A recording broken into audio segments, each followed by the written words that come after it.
Ito nga pala yung nabili ko na cluster eyelashes dito sa TikTok for only 100 plus pesos. Buy one, take one na siya. Ang ganda ng kanyang design.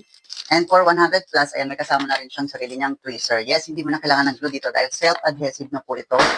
Kaya didikit na siya ng kusa sa pilik mata mo na hindi mo na kailangan ng kahit anong glue. Ito nga pala yung before, nung wala pa siyang eyelashes. And ito naman yung after kapag meron na. Kita niyo ba yung difference? Ang laki, di ba? So yan, lagay mo lang siya dito sa ilalim ng iyong pilik mata and didikit na siya ng kusa niya. Lagay mo lang ulit yung pangalawa, pangatlo, at pang-apat.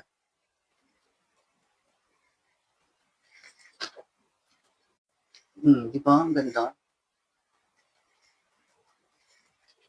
Kaya kung nagustuhan mo nga rin ang mga cluster eyelashes na ito, sobrang mura niya lang for 100 plus pesos. Ilalagay ko yung yellow basket dito sa baba para makabili din kayo. So yan lang and have a great day po.